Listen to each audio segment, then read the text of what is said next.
Okay, let's dive in. Today, we're getting into something pretty foundational, actually. A text that, well, you can see its ripples in a lot of modern thinking, even though it's from way back.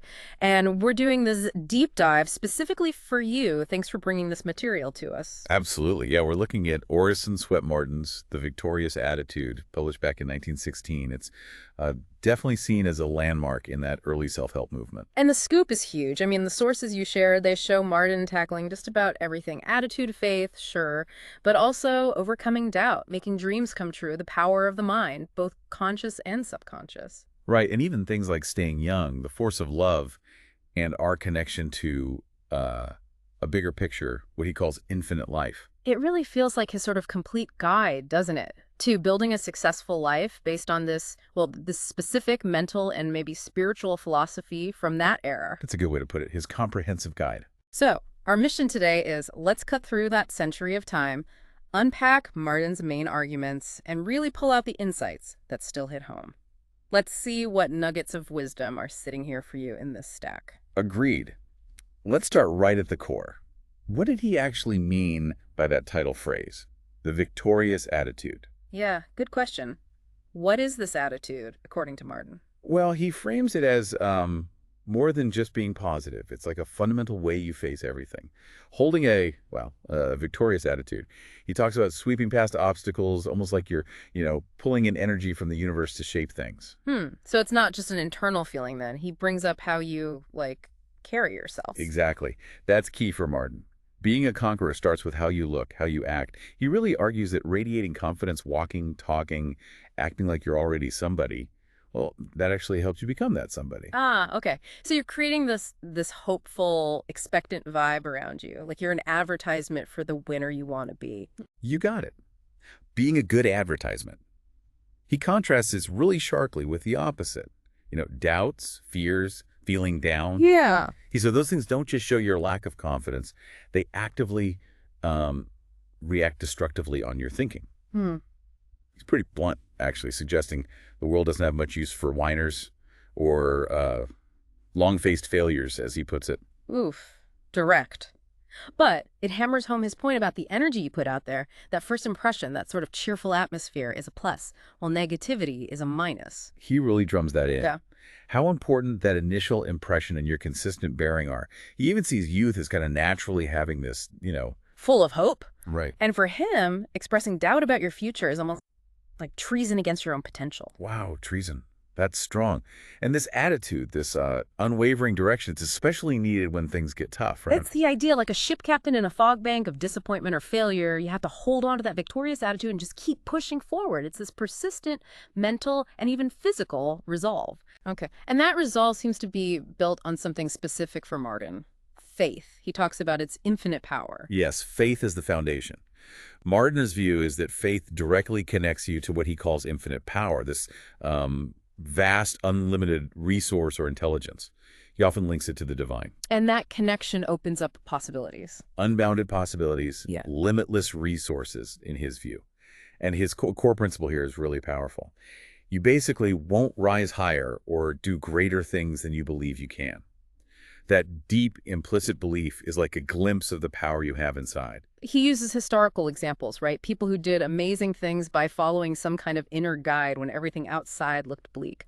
Like Napoleon. Yeah, Napoleon's belief in his destiny, he argues, really amplified his natural abilities. And Joan of Arc, her conviction that she was chosen by God. Yeah. For Marden, that's what freed France. These aren't just religious anecdotes for him. They're practical examples of how profound belief works. And he knows you'll face pushback, people saying you can't, lack of money, competition. Right. And his stance is firm.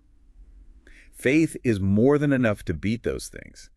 Nothing else, he says, gives you the strength to win out when things get really tough. He even scales this up, suggesting national prosperity comes from a collective belief, a national faith in resources.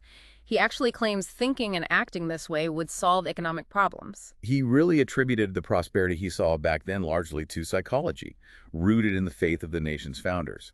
Faith, in his framework, it clears the path, turns obstacles into stepping stones. He calls it the most powerful human trait, fundamental to everything: civilization, health, success, happiness, love, and ultimately born from faith in God. And tied right into that is realizing our well, our inherent divinity, as he sees it being made in God's image. That realization fuels faith in our own power to rise above limits, even things like hereditary weaknesses. Okay, so faith is the engine. What's the brake? Doubt. He famously calls it the traitor within. Yeah, that's a powerful phrase. And he uses that great illustration, the fisherman. One guy doubts his luck, expects nothing. The other believes he's got the knack. Same conditions, but the believer catches way more fish. That really lands it. It shows how lacking self-faith, maybe leaving yourself an escape route, any hesitation, he calls it an interrogation point in your confidence, it gives you a kind of a limp in your success gate. Exactly. Stops you rising above mediocrity. And Marden, well, he doesn't hold back. He says this traitor holds millions of people back, stops capable people from even starting things they could do. And he links it to real suffering, doesn't he? Doubt, and the fear generates fear of starting, fear of failure, responsibility, even humiliation. He blames it for so much misery, failure, bankrupt lives. He argues doubt makes obstacles look bigger the longer you stare at them. It leads to hesitation, settling for easier, mediocre paths. Doubt, for Marden, just kills projects. It's always there, whispering, undermining your resolve, discouraging you from acting. It just neutralizes your effort. He basically asks you, the listener, what are you afraid of? And then concludes, doubt is the absolute biggest handicap. And he's adamant. It's way better to make mistakes, trying, pushing ahead, than to be paralyzed by doubt, always waiting for certainty. He calls doubt a mean, selfish, contemptible, and paralyzing traitor. Pretty fierce. You really feel his conviction there. Okay, so if we fight off that internal traitor, how do we actually manifest what we want, make dreams real? Right. So he argues that great achievements start with visions. People ponder them until that passion just dominates their life. The key idea is to think you can creates the force that can. He truly believes persistent will can reach any goal. He mentions early hints like Washington's childhood letter about his future, or Grant feeling he'd ride in General Scott's place. And the method is pairing that vision with intense focus, concentration, and visualization. The example of the aspiring lawyer who just immerses himself in law, thinking, dreaming, reading, watching Marden, says he's practically guaranteed to become one. If you concentrate and visualize your dream, you become like a powerful magnet. A magnet, pulling things from the ether. What does he mean by that? Yeah, the ether, he pictures it as this sort of unseen sea of intelligence, of possibility. And human achievements, inventions, discoveries, they're pulled from that realm, shaped by the mind, aligning with its desires. Clinging to the vision is what makes you that magnet. He gives those examples like Elias Howe and the sewing machine idea, sticking with it despite poverty and ridicule. Right, people calling it a fool idea. Or Alexander Bell with the telephone. Marden actually mentions living near Bell then, seeing how that idea, sparked by just a tin can, totally consumed him, made him poor, sleepless, but Bell couldn't not struggle to make it real. Wow, that personal touch makes it vivid. And he connects this to the physical brain too, saying desire builds brain cells. He does. Suggests the brain grows most in the direction of your main ambition, whether it's music or business. Wherever you make a demand through desire, the brain responds with growth. He gives those stories like the poor country boy visualizing a business career, starting at the bottom and rising up, or the girl from Maine dreaming of singing despite everyone saying it's impossible. The deep longing for Marden is a force that overcomes the apparent impossibility. It's ambition plus effort that equals creative power. But he admits this idea could be tricky to grasp, like trying to doubt gravity or electricity just because you can't see them. And it's not just wishing, right? You have to blend the practical work with the ideal vision. Absolutely. Desire is the seed, but you have to cultivate it with effort, prepare the soil, weed out distractions. And keep pushing, even when circumstances are tough or your job feels wrong. Hold the vision, keep working. He says you might be, like, stuck in the mud, but keep pushing and you'll reach the sunlight. Marden makes a really strong claim here. He says he's never known a person who was truly dead in earnest in their efforts, who didn't eventually reach their goal. Persistent longing, backed by hard work, it just doesn't come back empty-handed in his view. So desire fundamentally shapes your life. The vision you nurse molds your character, your path. And when your ability matches that desire, it's not just fooling yourself, then no amount of bad luck, failure, discouragement, no obstacle can ultimately keep you from it. You just have to cling to that vision. He calls the vision sacred, a God urge in you. Don't let it fade.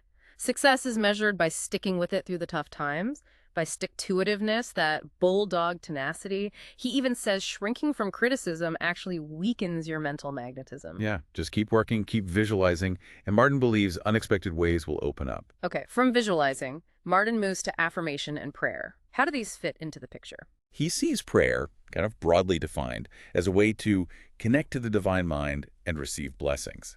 He uses this metaphor of prayer, opening up pinched supply pipes, letting abundance flow in from an unlimited source. And it's not just formal asking, is it? No, not at all. Inspirations, aspirations, that deep desire you have to develop a talent or just live a better life, those, for Marden, are basically unconscious prayers. It's a kind of heart hunger for oneness with the divine. He liked Phillips Brooks's image of prayer as the sluice gate between your soul and God. But he tackles the big question. Why don't prayers always seem to get answered? He brings in some other thinkers here, Batchelor and Wilcox. Right. And their take, which Marden shares, is you can't just sit back and expect things passively because you prayed. Prayer, they argue, needs your matching effort. Your toil, sweat, care. God gave you the tools, brain, will, strength. You have to use them. Do your part first before expecting divine intervention to just handle it. So the answer isn't just out there, it's also inside you, in lining up with the laws of supply, actually working for it. Exactly. And that leads him straight to the law of affirmation, which he basically equates with the law of prayer. Affirm what you want, then work for it, and he believes it will become real. The key is affirming it with total confidence, no doubt allowed. I am that which I think I am. That seems like the core affirmation for him. It really is. He even suggests creating your own sort of new thought rosary, not traditional prayers, but personal affirmations about who you aspire to be, the strong, successful person the Creator intended. And using these affirmations actively to fight off negative feelings. If you're down, affirm your true nature. Yes. If you feel crushed, affirm. The being God made was never unhappy, was made for happiness. Feeling scared, affirm courage. I will act like a conqueror. Assert your will, your opinion, yourself, and literally face the sun so shadows fall behind. Turn towards the positive. He really dislikes I can't, doesn't he? Says Napoleon hated it too. He sees it as totally undermining your power. To achieve anything, you have to swap it for I can, I must, I will. Just begin, affirm, and push. And he applies this to health as well. Oh, definitely. Affirming things like, the power that created and sustains me, repairs, renews, restores, cures me. Or just declaring, I am health, vigor, power. Refuse to hold on to an image of yourself as sick or weak. Picture strength instead. For indecision, affirm your ability to see clearly, think fast, act decisively, ask for inner guidance. I am positive. I can decide vigorously, firmly, finally. Make the choice, then refuse to endlessly question it. And for breaking bad habits, same approach. Affirmation is crucial. I will break away. I will be free. Remind yourself of your divine nature, your connection to the infinite. Flood your mind with positive thoughts like purity to neutralize negative desires. Repeat the affirmations. Work towards them. It's a constant practice. So for Marden, consciously directing your thoughts through affirmation and this broader idea of prayer is a fundamental tool for changing your reality inside and out. It really is. He puts immense power in focused positive thought. Okay, now Marden gets into two really heavy topics, and he links them directly through this lens of mental attitude, poverty, which he calls a disease, and the idea of inferiority. Yes, and it's crucial to remember this is Marden writing in 1916. His perspective is very much of that time. He describes poverty quite starkly as a mental disease. He argues people end up poor because they've attracted it with a poorhouse mental attitude. He genuinely believed many failures expected to fail. He even criticizes saving for a rainy day. How so? He sees that constant denial, the frugal living, becoming resigned to less, always saying, I cannot afford. He sees that apprehensive habit as a kind of psychological trap that can actually create the very lack people are afraid of. He gives that really sad example of the woman who starved even though she had money because her mind was just obsessed with poverty. A tragic illustration of his point. He even compares it to the Israelites in the wilderness doubting the manna, seeing that as a poverty mindset they had to overcome. So his idea is that people attract what they fear by dwelling on it, thinking about failure, expecting it, and then it happens. Exactly. Heading towards poverty mentally, then complaining when they arrive. Wanting success, but deep down expecting the opposite. He says many people work hard, but their mind lives in poverty, so they're facing the wrong way. You can't produce abundance if your thoughts are fixed on lack. Fear and worry shrink your world. Confidence expands it. He calls the habit of thinking you're destined to be poor paralyzing. You get used to that environment, you don't take the mental leap needed to leave it, you keep affirming poverty, and you just sink deeper. And he points to childhood influences being really damaging here. Kids hearing constant poverty talk, absorbing that vocabulary. Yes, saturated with the suggestion of poverty. He felt it made it incredibly hard to break free later. He attributes poverty mainly to ignorance, not some divine plan arguing people could be comfortable if they just knew their inner powers and used them. He calls for poverty antitoxins, meaning knowledge, and even suggests needing a mental plumber to fix your viewpoint and keep supply flowing. So the bottom line is you have to think yourself out of poverty. You can't rise if your mind is stuck there. Holding thoughts like, the Lord is my shepherd, I cannot want. Believing it, living it is essential. Abundance needs positive thoughts, not pinched, doubtful ones, like attracts like. Marden's firm belief. Material results follow your mental state. You get out of life what you think into it. To attract success, you have to think positively, persistently, decisively about it. No weak, maybe, or I wonder. He uses Wanamaker and Marshall Field as examples, picturing themselves as great merchants, not letting doubt creep in. And that image again. Face the sun, let the shadows fall behind. Focus on lack, stay in lack. Turn towards the positive and things start to improve. Hope returns, progress happens. He believed prosperity teachers could help free minds from these poverty thoughts. The cure, like for a physical illness, involves faith in your inner power and a healthy mental outlook. And then he connects us directly to what he calls the branded soul, the feeling of inferiority. He starts with literal branding. Yes. He uses the historical practice of physically branding criminals and slaves, noting it happened in Rome, Greece, England, even America, with slave owners, as a powerful metaphor for modern psychological branding. Social ostracism, labels, things that make people feel less than. And the most damaging branding for him is the suggestion of inferiority, just telling someone they're a nobody. Exactly. Repeatedly telling someone they have no potential. He blames countless stunted lives, failures, and misery on this suggestion. Hear it enough, he says, and you start to believe it. He thinks it's terrible for parents or teachers to label a child dull or bad. He gives that example of a boy called Names who lost all confidence, became timid, and carried that crippling self-image into adulthood. He even says animals are affected by this kind of negative conditioning. Yeah, the whipped curry idea. Destroying self-confidence for Marden directly causes failure. He also notes potential is often missed. Bright kids who work slowly get misjudged. Shyness or fear of criticism can make someone seem dull. Humiliation blights talent. Early failure discourages people. He also brings up the idea of caste systems holding people back. Right, referencing older societies where people felt trapped by their parents' status. He saw talented people stuck in menial jobs because of this belief. And then he applies this to American society in 1916, observing that despite ideals of equality, Black Americans faced disadvantages and were constantly made to feel inferior by white society, even within churches. He presents this as a clear example of the social branding he's describing. Yes, and it's important we frame this as Marden's observation and perspective from over a century ago, illustrating his broader point about how suggestion and environment impact self-perception. He argues environment really shapes how we see ourselves. Like employees in a fancy store versus a cheap one might unconsciously adopt different self-images. Your job's quality, he says, kind of dyes you. Which leads him to advise avoiding demoralizing work or environments. Any suggestion of inferiority is contagious, he thinks, and pulls you off track. Association matters too, right? Hanging out with people who lack ambition. Yes, he believes you absorb those qualities. Constant contact with low standards or ideals degrades you. So Marden's conclusion is really strong here.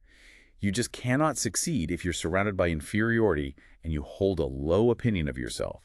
You have to get away from both the external environment and the internal belief.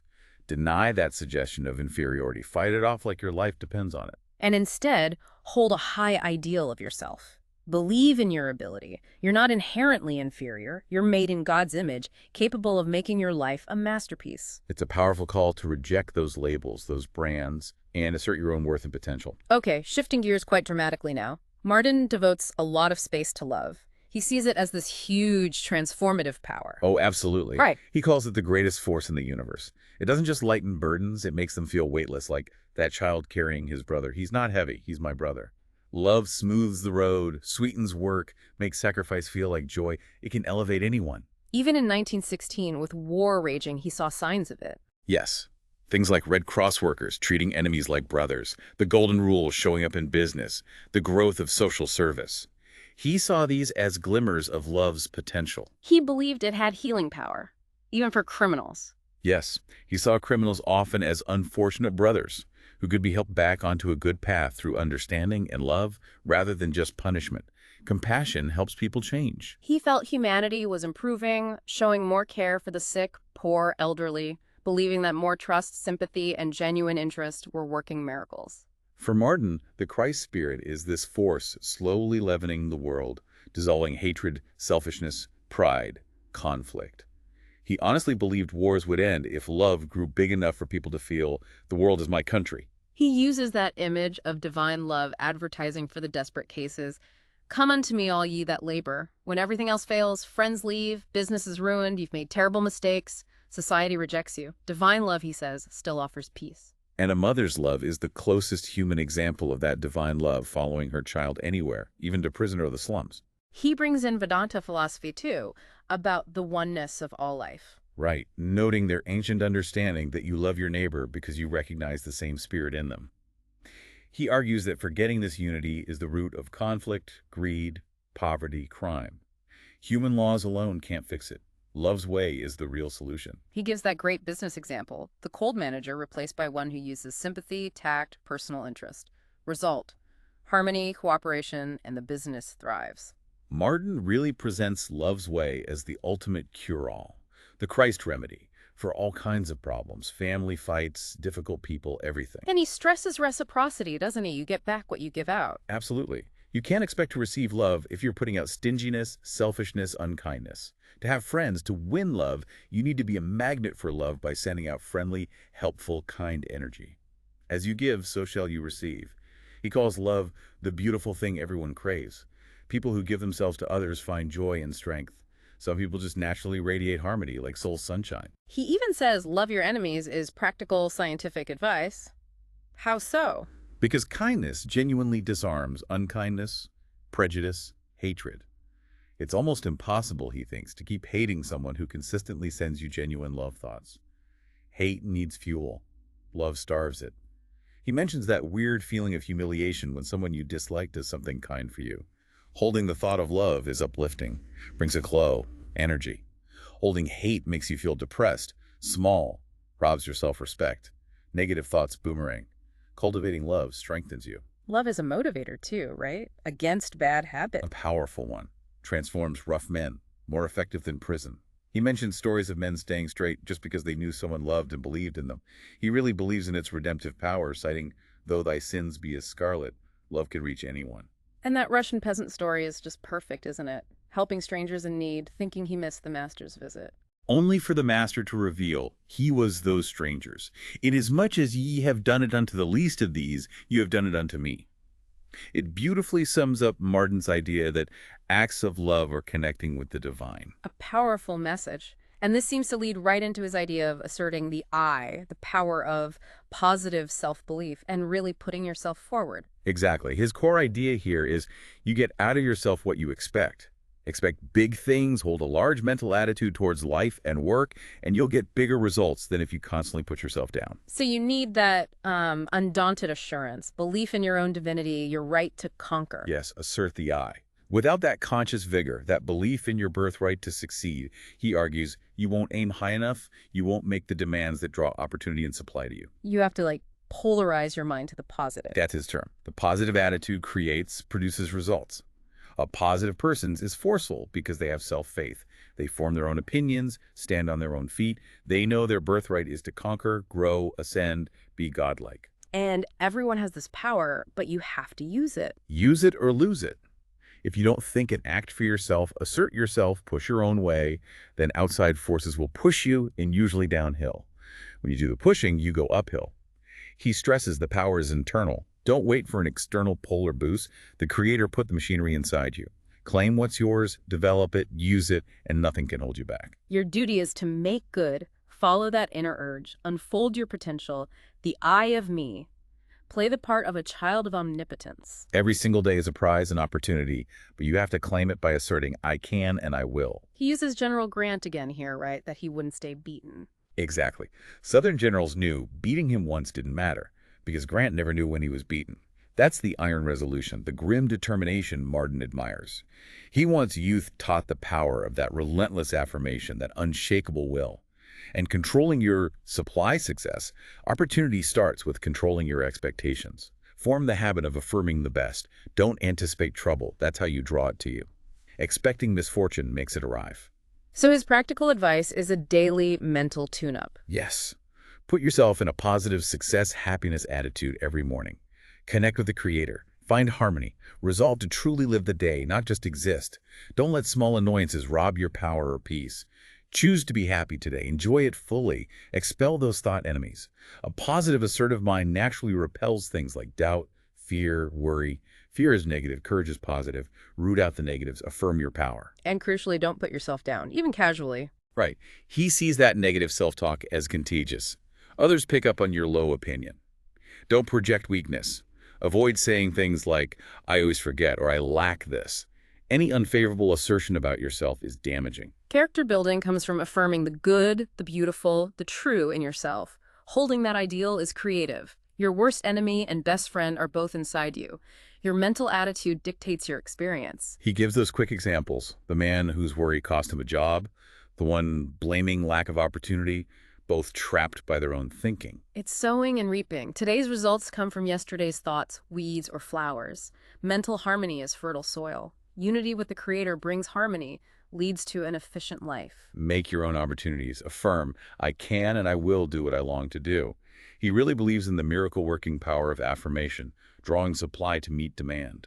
And happiness itself comes more from your attitude than your circumstances. Don't waste time questioning or envying.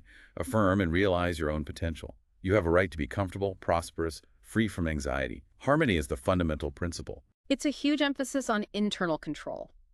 And speaking of the internal, he goes even deeper with the subconscious mind, suggesting it works for you even while you sleep. Yeah, this is fascinating stuff. He views the subconscious as like a personal secretary working below your awareness. It can carry out your desires if you believe in its power.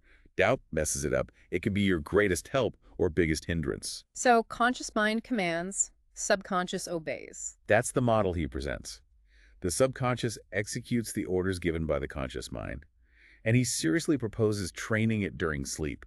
Sees sleep not just for body repair, but for real spiritual and mental growth.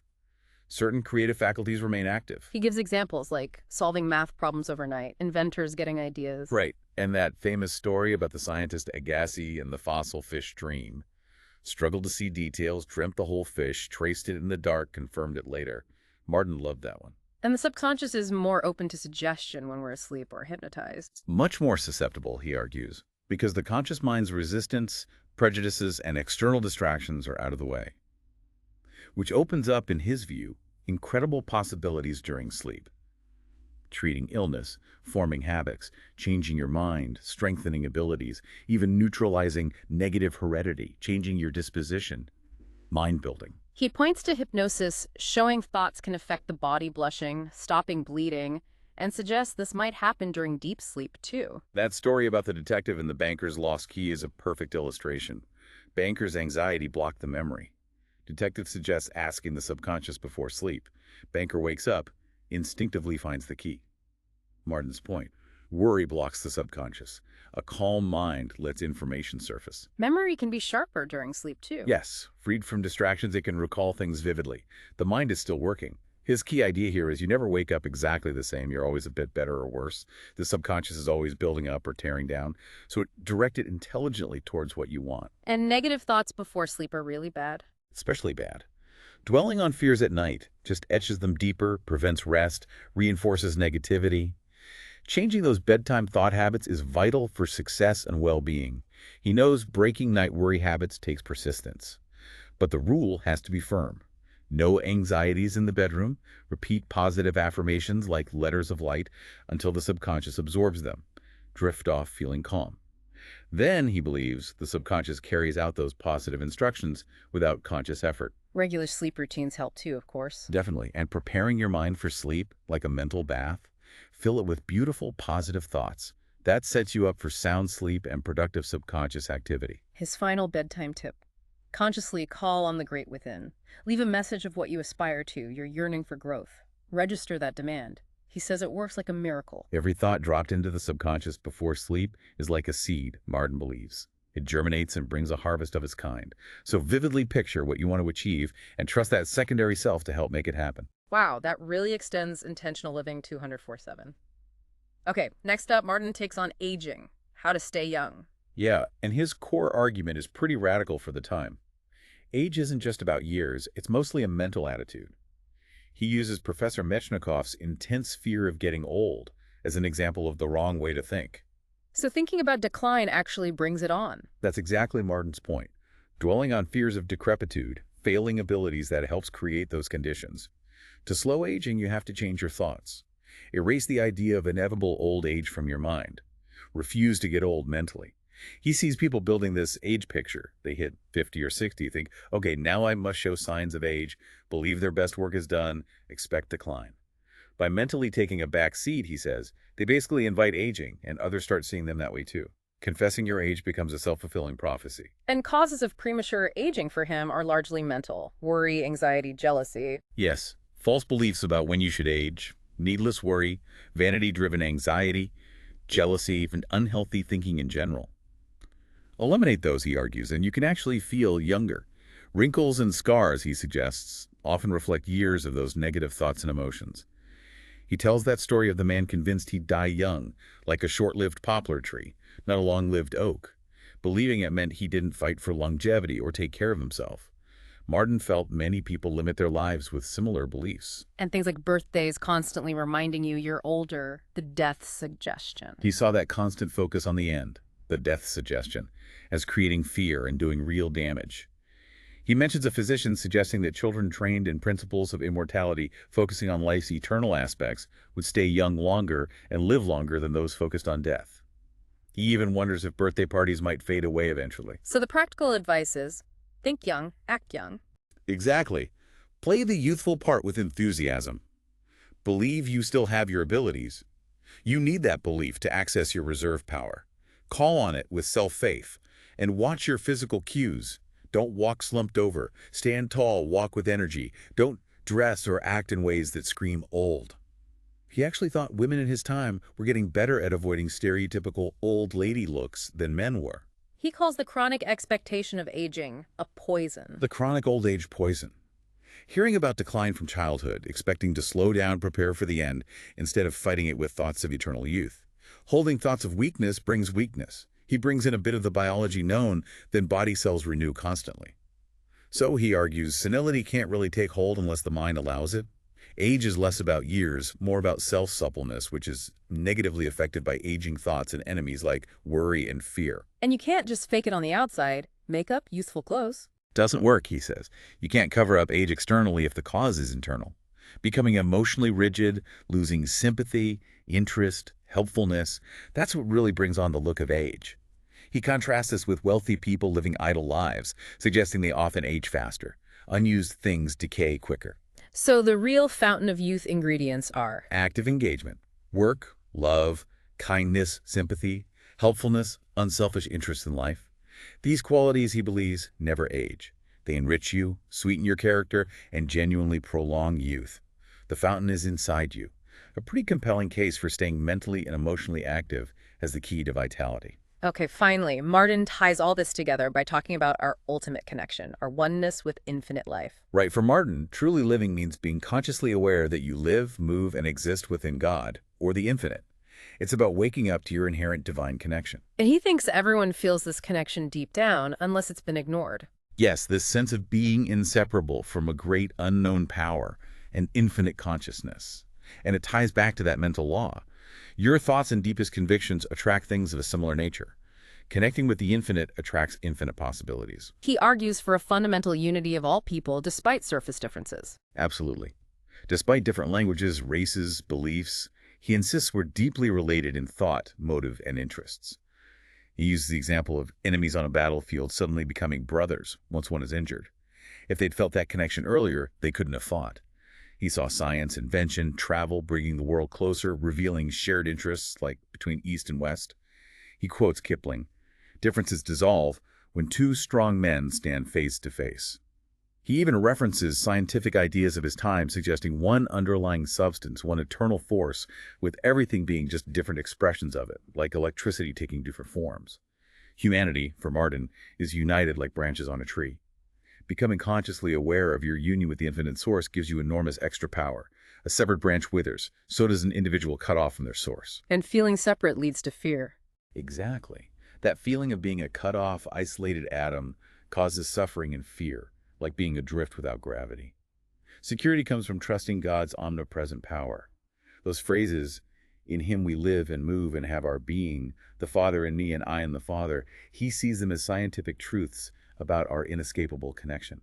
You can't exist apart from the power that made you. So individual strength comes from realizing this oneness with omnipotence. Yes, it's like corporate strength from unity or a cable strength from many wires. We need union with the divine, with others, to achieve our potential. There's dignity and power in that connection. Nature shows this unity and diversity, one stupendous whole. Realizing you're part of this whole, and the most important part, in his view, made in God's image, gives incredible confidence. And choosing negative actions breaks that connection. Choosing evil, he suggests, attaches you to sorrow, connects you to negative human currents, pulls you away from the Creator. But aligning with the divine sends out a love current, and importantly, you receive love back. He quotes lovely lines like, "Love of life is a single heart beating through God and you and me, and one life runs through all creation's veins." This connection allows for higher perception, too, seeing beyond the physical. Yes, the mind sees beauty the eye misses, and the soul, through union with God, receives insights beyond the mind. Consciously connecting with this great within accumulates an energy more powerful than physical force. He talks about a cosmic ether again here. Yeah, using that term common then, he pictures it filled with divine vibrations, spiritual force, intelligence, just waiting to flow into minds that are properly tuned in. It's the ultimate source of all supply. And he finishes by stressing how crucial it is to teach children this vital connection with their Maker, that this power is closer than breathing. This principle of oneness, if realized, is what he believes will eventually perfect the human race. Okay, so pulling all this together from our deep dive into Marden's The Victorious Attitude, the overwhelming message seems to be that the real action, the real battlefield for success, happiness, health, it's all happening inside us. Yeah, he makes a really strong case that cultivating the right internal state, that victorious attitude, unwavering faith, positive self-talk, focused desire, and crucially, love, that's the real path to overcoming external problems and internal doubts. And Marden goes pretty far, arguing that things we often see as just external facts like poverty or how we age, maybe even getting sick, are hugely influenced, maybe even mostly determined by our mental state, our deepest beliefs. It all starts inside. It's a really compelling philosophy, isn't it? A fascinating perspective on personal power from over 100 years ago. Definitely. And maybe here's something for you listening to chew on after hearing all this. If, like Marden suggests, our thoughts and our core beliefs are constantly shaping our reality, what unconscious attitudes or maybe branded ideas, things you picked up somewhere along the way, might you still be carrying around today that are maybe, just maybe, holding you back from your own victorious attitude?